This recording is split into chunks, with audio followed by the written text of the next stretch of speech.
What's going on, guys? Welcome back to my channel. The video today is new release review, where I give you my thoughts and opinions about the most recent brand new releases.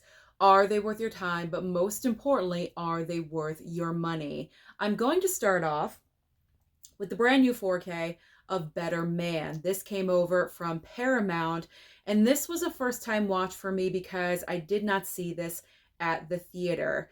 Now, this film did not perform very well at the box office here in the United States because Robbie Williams, who is the focus of this movie, is only really well known in the UK. He is a major star over there. He started off as a pop star. He was in a boy band, and then he went solo. I'm not really sure if the songs he does now is still considered pop, but he is a musical star, very well known in the UK. And so this is his true story. This is his biopic. And what really makes this film stand out amongst all the other true stories and biopics is that in the film, Robbie Williams made the choice to not actually play himself, but he is played by a CGI ape or chimp in the movie. Very different. Very, very different. I give the credit for originality. And I didn't know what to think of this movie because of that fact. Was I going to enjoy this? Was I going to hate this? I did not know how I was going to react to this movie. Now, I did have some hope that I would enjoy the film because it's the same director that did The Greatest Showman. And I love The Greatest Showman. It's one of my favorite musicals of all time. So because of that, I did have faith in this movie. Well, let me tell you, this was one of the better watches that I have seen lately, especially for biopics. The CGI chimp is different. It really is different. But after a while, once you're into the film, I would say a good 20 to 30 minutes. It is a longer movie. It is well over 2 hours. So once you're into the film for about 20 to 30 minutes, the fact that our lead character is played by a CGI chimp really just kind of goes away. It doesn't even seem weird or awkward anymore. And you're just accepting of the fact that this is who he is. And so you're just following his true life story, everything that Robbie Williams went through in his life. Absolutely incredible. Fame came to him at a very young age, I believe at 15, and he just had to cope from there. Very interesting story. I am so happy that Paramount sent this my way so I could experience this film. I definitely think it's worth watching. It is different. It is original. It is outside of the box. And I highly, highly enjoyed it. It definitely surprised me. And I think you guys will enjoy this movie as well, especially if you're into musicals and you do want to see something just a little bit different. You can't go wrong with Better Man. So this one is a high recommendation from me to you. If this 4K from Paramount Presents goes on sale sometime in the future, definitely pick it up. High recommendation. Really enjoyed this one. All right. The next movie, we've got the 4K of Mickey 17. So this was a rewatch for me. I did go to the theater to see this for myself. I kind of like I didn't know if I wanted to go to the theater to see this movie, but I said to myself, you know what? It's Bong Joon-ho. He's a genius, let's be honest. He's just so good at what he does. So I did want to support his next project. This was the follow-up to Parasite. And so I wasn't expecting it to be anything like Parasite, but because Bong Joon-ho is so talented, I did want to give the movie a chance. And I heard Robert Pattinson was so good in the movie. So that's why I changed my mind and I went to the theater and I did watch the film.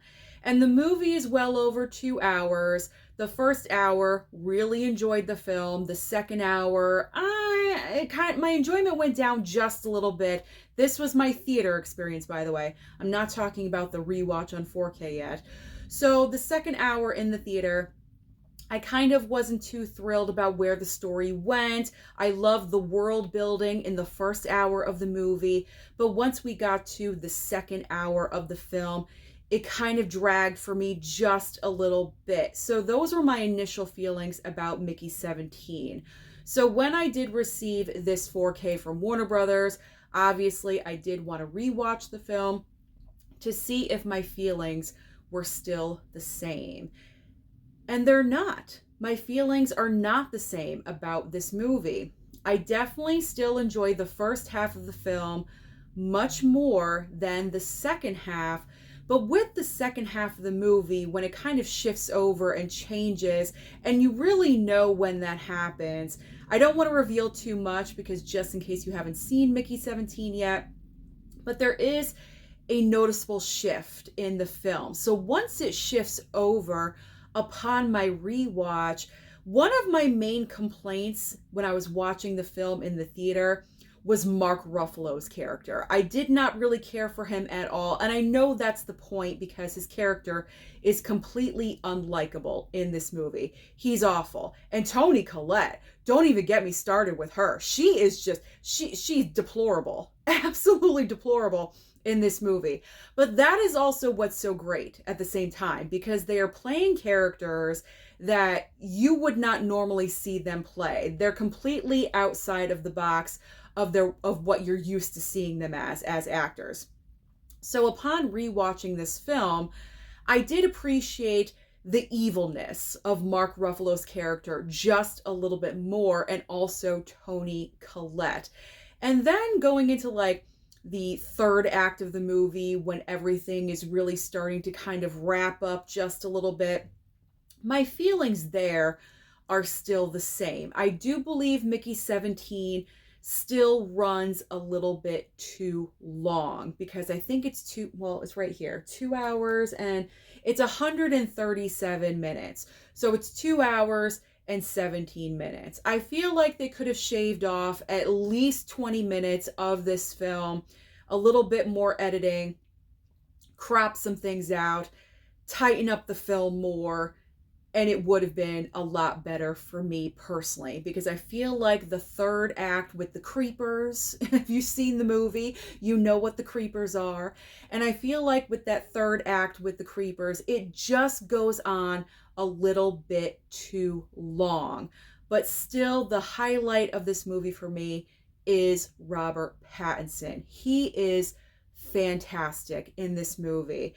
I just love that his career has evolved in such a way, in a brilliant way, after the Twilight franchise, because it would have been very easy for him to get pigeonholed in huge blockbusters, and he chose, I'm going off right now, but I do have to mention this because he chose after Twilight to do kind of more understated projects, and then he kind of built himself back up into blockbusters like Mickey 17, like The Batman.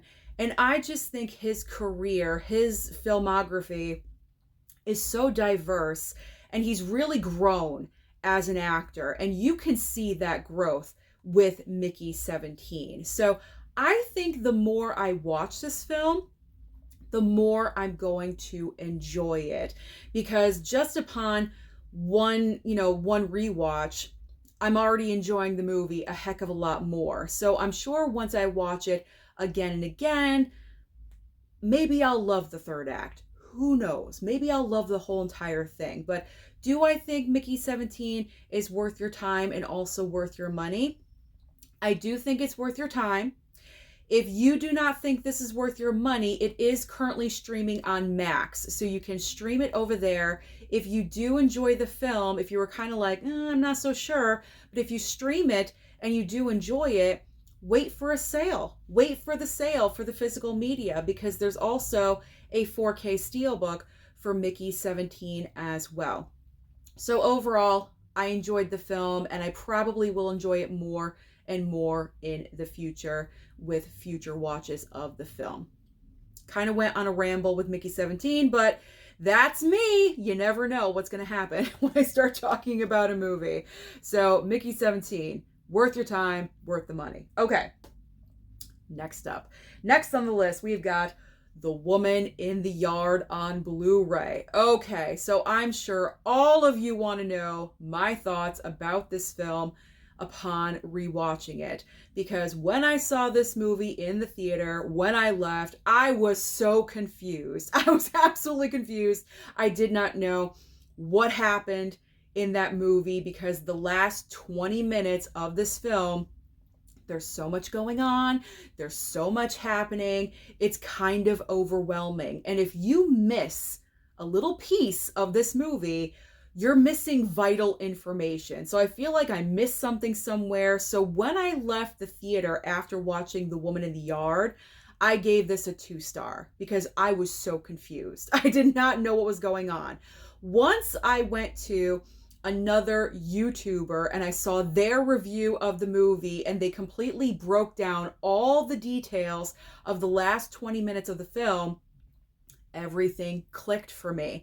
I understood everything and I was like, you know what? If I had my own experience like that in the theater, then I would have given this a 3-star, potential 3.5, because after everything made sense, it was a good movie to me. So when this came over from Universal, this was my time. This was my time to rewatch this film. And I do have to say, after knowing everything already and watching this film, if I had this experience in the theater, it would have been a 3-star, or a 3.5-star, excuse me, 3.5-star. That's pretty good for a Blumhouse movie, because as we know, Blumhouse really has not knocked it out of the park in a while, because last year in 2024, they had a rough year with Night Swim and Imaginary and the AI movie. Like, all the films they were putting out last year were not that great. So The Woman in the Yard is definitely a step up for Blumhouse. Now, the reason why this film is not like, say, it's certainly not going to be a 5-star. It's not going to be that. But the reason why this movie does not reach, like, say, a 4-star. Why am I not giving this a 4-star? I'm not giving it a 4-star because there's one nagging question that I have with this movie. Should I say this on camera? Because if you guys have not seen the movie, I'm afraid if I ask this question, I'm going to spoil it if you haven't seen it. So I don't want to spoil it for you guys. But there's one unanswered question that I have. So that is the reason why it's not a 4-star for me. If that was explained, this could have been a 4. Okay, that's pretty good. That's really, really good. So upon rewatching The Woman in the Yard, after knowing everything, I appreciated this film a lot more. It is not perfect. There's still little nitpicks that I have, but I enjoyed the movie better overall. And Danielle Deadwyler, who is the mother in this film, she's great. She is fantastic. She is so talented. And, you know, that was kind of like why I wanted to check out this movie, because to see Danielle Deadwyler in a horror film, yeah, I want to go and check that out, because I had only known her from very serious dramas. So for her to accept, you know, yeah, let's try a horror film, I wanted to see her in that. And I thought she was excellent in this part and in this role. But I do still have that one nagging question. It's just, you know, if I could talk to someone at Blumhouse and get the answer, I really would appreciate it. Not going to happen, of course, but there's one nagging question. I'm sure you guys have the same question if you have seen the movie, but much better for me upon a rewatch. I do recommend, if you don't want to pick up the physical for this one, it will be landing on Peacock. It hasn't been announced for June yet, but I think it's going to drop in June. I really, really do. So this coming month on Peacock, you can probably find this movie landing over there. And, you know, I recommend another recommendation. So Woman in the Yard, give it a chance. It is a little bit of a mind bender, but is good. It's good.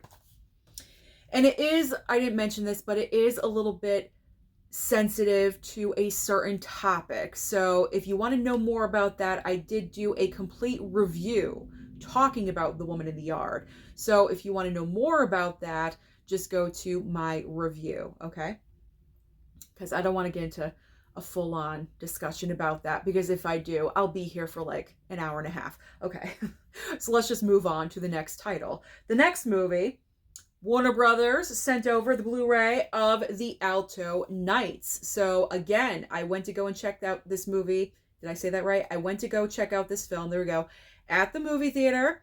So this was a rewatch for me, and I enjoyed this movie again. I feel like this is going to be one of the underrated films of the year. I feel like with audiences today, I'm not really sure why, but I feel like mob and like crime films are kind of not as popular as they were maybe 10, 20 years ago. Because back in the day, if you announced a brand new mob film with Robert De Niro and let's say Joe Pesci's not in here, but I'm just saying, because they always work together. If you announced a mob film with De Niro and Pesci 20 years ago, it would be a box office success. But for some reason, with the Alto Knights, this movie just did not perform. It seemed like nobody cared about this movie. Warner Brothers, I don't think did that great of a job advertising for this film. So there was a lack of advertising and marketing. But I feel like also what kind of confused audiences just a little bit is the fact that Robert De Niro is playing two parts in this movie. He's playing childhood best friends. And you're kind of questioning why. Like, why would he choose to do that when he could be acting opposite a very established actor, you know, like Harvey Keitel. I saw someone mention that in a different, you know, article or something. You know, he could be acting opposite Harvey Keitel and have amazing dynamic chemistry. And I would have loved to have seen that. But also, when watching the Alto Knights, I didn't really mind that De Niro was playing two parts. Is it weird? Yeah, just a little bit, but it didn't like destroy the movie for me. So maybe that's the reason. Maybe people were confused about the movie because of that. I'm not really sure. But if you haven't seen the Alto Knights, if you love mob movies, crime thrillers, things like that, I definitely do recommend this film. Now, really quickly, just to let you know what this is about, this is based on true events of Frank Costello and Vito Genovese. They are childhood best friends. They grew up together, and they each went into the mob together. And this is telling the story of their friendship, but also the fall of their friendship as well. And the events that are told in this movie results in bringing down the mob entirely, I believe, in all of America. Like, this is an amazing story, and I had never heard of this before, and I love mob films. So for this movie to enlighten me and give me some knowledge on my brain about this subject, I really appreciated that. So that is something I appreciate about the Alto Knights. I think it's filmed well. It looks fine. That's not like a selling point, or it looks fine. Like, there's nothing horrible, like horrendous about the film. It just doesn't have like any like zhuzh. You know what I'm saying? Like, there's nothing like super enticing about the movie, I guess. And that's what was lacking. I don't know. I'm not really sure, but I enjoy this movie. I enjoyed the film. It's underrated for me for movies of this year because no one really paid attention to this one, and I think that's a crime and a shame. So it is available right now. You can pick this up. You can order it pretty much anywhere. There is no 4K option, just a Blu-ray with no slipcover. So if you do want to wait to pick this up, you can. You don't have to worry about a slip. Wait for a sale. Wait for a sale and pick this up. Take advantage. Black Friday, I don't know. A sale in July, I don't know. Upcoming sales in July will be happening, so maybe you can grab it then. But that's another movie I highly do recommend. All right, so the last 5 films we're going to talk about are all from Kino Lorber. So the first movie I just rewatched last night. This is the Blu-ray of Bottoms. So if you missed out on this film from a couple of years ago, yes, this came out in 2023. This is a funny, funny comedy. You have Rachel Sennett and Ayo Edebiri. I hope I said her name correctly. And they play girls in high school. They are both, coincidentally, they're both lesbians, but they're not together in a relationship. They're strictly best friends. But they are trying to figure out their love lives. They each have crushes on very popular girls in school, the cheerleaders of the school, and so they're trying to find a way to connect with them and just to bond with them somehow some way. So they decide the best way to do this is to form a fight defensive club. I don't know. I did not write this. Rachel Sennett co-wrote this, so ask her. They thought the best way to meet the girls of their dreams was to form a fight and defensive club in high school, because the rival high school is going to have like the epic football game of the season against their football team, and they need to defend themselves. I don't know. It's a weird and wacky concept, but for some reason it works. It really, really does. It sounds so weird and so outlandish, and trust me, it is. But this script, the way it's written, is so funny. This movie, underrated. Totally underrated, because when this movie came out, no one paid attention to it at all. I streamed it on Amazon Prime. I enjoyed it, but I really enjoyed it a lot more the second time around watching this last night. I was laughing like crazy. I don't know, maybe the first time when I streamed it, I was in a mood. Who knows? Like, anything could happen. That's why I always say rewatch something if you're not so thrilled with it.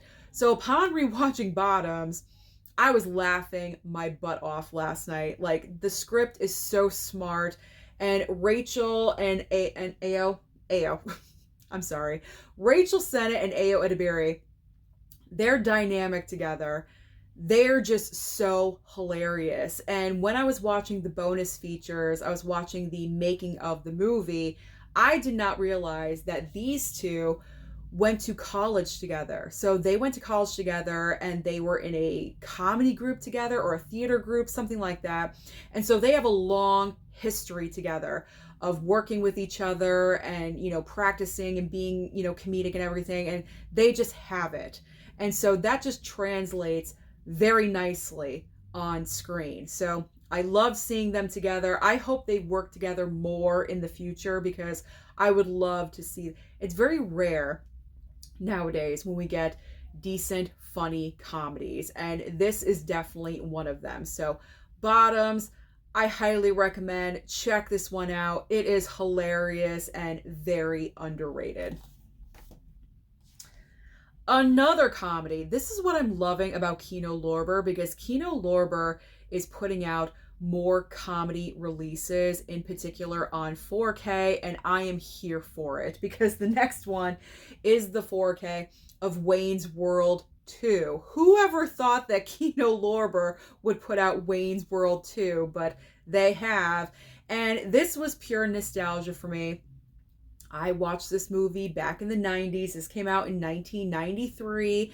I used to watch Saturday Night Live.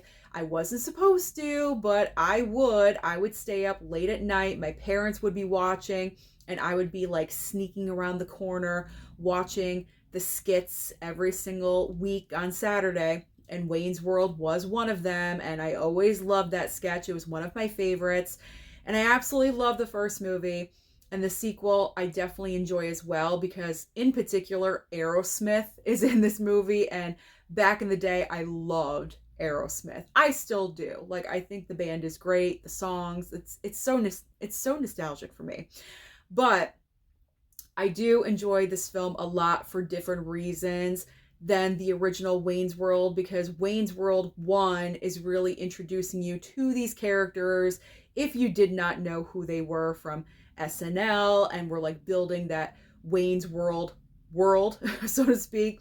And then with the sequel, it just gets heightened with the ridiculousness, and Garth gets a girlfriend, or he's exploring having a girlfriend. It's just a lot more that you get into with the sequel, and it's funny. It's totally outlandish and ridiculous, but it is a lot of fun. So this is another high recommendation. The 4K looked solid. Didn't blow my mind, but it was definitely solid. I think it's a definite upgrade from the Blu-ray. So another recommendation. I think these are all winners. Yes, so far. Yeah, pretty much. I'm recommending them all so far. Except for one, and we're going to get there, but we're not there just yet, but we're going to get there. All right, the next 4K from Kino Lorber, Kingpin. Whoever thought Kingpin was going to get a 4K, but here it is.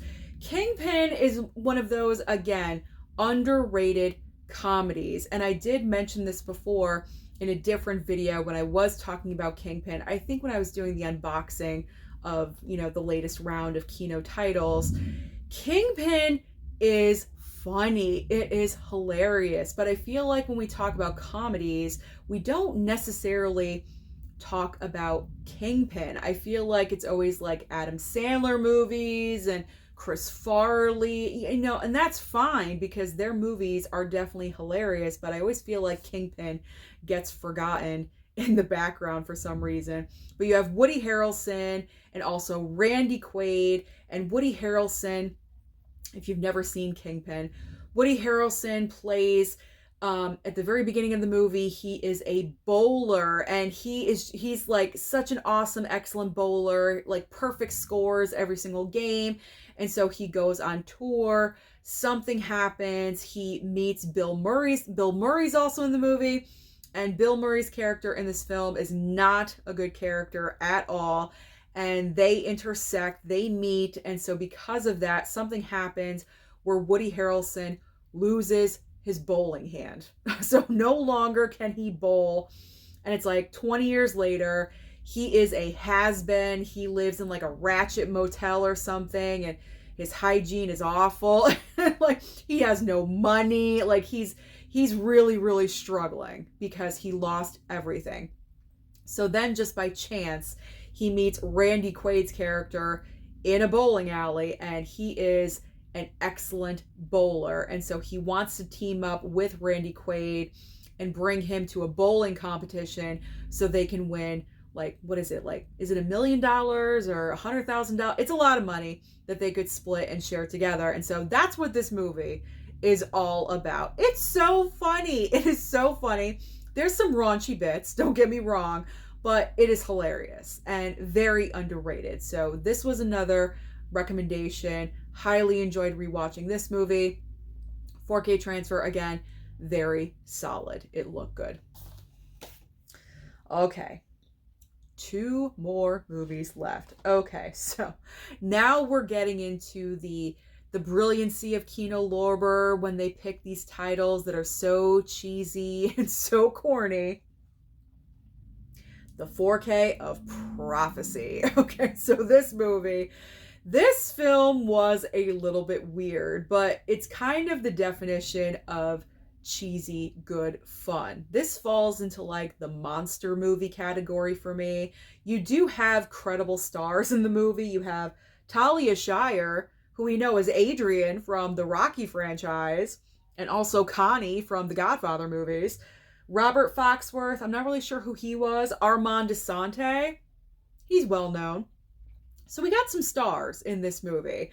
What's happening in Prophecy pretty much is that this company, like this logging company or something like that, questionable practices are happening at this wood company or this logging company, like whatever it is. I wasn't really paying attention to the company in particular. I was kind of paying attention more to like this creature in the movie. So this logging company has questionable practices, okay? And so the EPA, the Environmental Protection Agency, goes to where this logging company is, and they're going to attempt to investigate, just make sure everything's on the up and up, they're doing everything correctly. Well, while they're there, they encounter a group of environmentalists who are trying to, protect the woods and the, the area and everything like that. And there's kind of like some contention there, why are you here? They pretty much want the same thing, but the environmentalists are just very protective over the land and the woods and everything, which is understandable. I hope I'm getting this correctly. I think I am. it's been a minute since I've seen this, so I think I am remembering everything correctly. So where Talia Shire fits in, is she married to the guy? I think so. She's married to the guy, a part of the EPA. So she's kind of just like tagging along just a little bit. And so eventually what happens in this movie is that strange occurrences keep happening, and what they discover are these like creatures, because obviously this company is not doing the right thing. And so because they're not, the water is getting contaminated and things like that. And so these creatures are forming, and they're just huge monsters. This movie's ridiculous. It's absolutely, totally outlandish. Cheesy Velveeta running all over that nacho plate. If you love movies like this, when you love the cheesy nacho plate movies, this is right up your alley. Okay, that's all I'm saying. What's great about this movie? Practical effects. Okay, practical effects, because this came out in 1979. So all these monster creatures are all practical. There's no CGI in this movie at all whatsoever. So that I appreciate. That I appreciate very much. And every single time one of these monsters came on screen, I was laughing my head off. This is not a serious movie at all whatsoever. This is not serious. I was laughing with entertainment. I was entertained by this movie. So I was laughing. Again, cheesy, good, fun. So Prophecy, also the 4K, looked very nice. Looked very nice considering this was from 1979. I definitely noticed a difference between the Blu-ray and the 4K. So this one, if you want something cheesy, good fun, you can't go wrong with Prophecy. That was very entertaining. All right, the last movie that I'm going to talk about, I cannot recommend this. I'm just going to be flat out honest and tell you right now, I cannot recommend Vice Squad. This one did not do it for me. Okay. Very simple plot line. Very simple plot line. You have, this movie pretty much revolves around pimps and prostitutes and the Vice Squad that is going after them. Okay, pretty much that's what's happening in this movie. So you have a pimp in this film named, get this, Ramrod. Okay, that's his name, Ramrod, played by Wings Hauser. Is that his name? I think so. Yes. Wings Hauser. Okay. So you may want to pick up this movie if you're a major Wings Hauser fan. But other than that, unless you're like into pimps and prostitutes, I'm not really sure. Maybe you are. But I don't see the reason why you'd want to pick up this movie. Because it is, I don't know who this movie is for. I really, really don't. This movie was just so random. So Ramrod, played by Wings Hauser, is a pimp. And are pimps ever good? No, but he's really bad, okay? Like, he is really bad. He beat up one of his girls so badly, unfortunately, she passes away. And so one of her friends, who is, of course, another prostitute in this movie, she wants to, put this guy behind bars, whatever, get him off the streets. He's no good. And so the Vice Squad here, hence the name, the Vice Squad uses the prostitute friend to set up Ramrod. The name is ridiculous. Ramrod. To set him up, and so they can capture him. Nothing really goes to plan, of course. Shock? No. Surprise, surprise. Nothing goes according to plan. So now the prostitute friend's life is in jeopardy. Ramrod is ruthless. He's out there, and he's determined to find this prostitute friend and make her pay. That is what this movie is about. That's it. There's no major lesson that is learned. There's no big, huge fight action scene.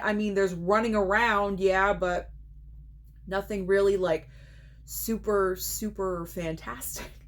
I hate to say this, I really do, but sometimes from Kino Lorber, there are the duds. And you don't know that it's a dud until you get it and until you watch it. And I hate to say that Vice Squad will not be staying in my collection. I will be getting rid of this. I will, because there's just, this can't stay. This can't stay. This was a one-time watch experience.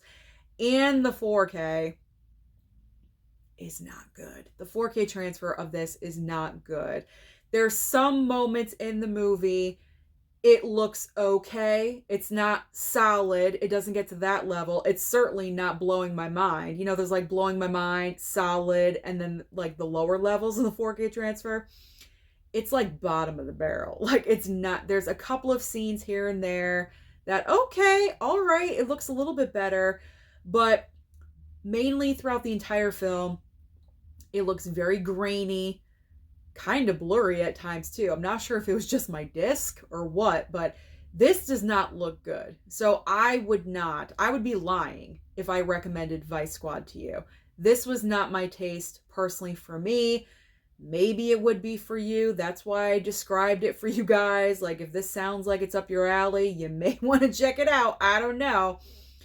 I would wait for a sale, for that Kino Lorber sale for $17.99 for 4Ks. I would definitely wait for a sale if you are interested, but personally, this is the one film out of the batch that I just cannot recommend to you because, like I said, if I did, I would be lying, and I am not a liar. I'm not going to recommend something that I myself am never going to watch again. So Vice Squad is unfortunately the dud of the batch for new release review. So those are all of the recent movies, the brand new releases that I've been watching lately. Comment down below and let me know what you've been watching lately. Don't forget to like and subscribe before you leave, and I'll see you next time.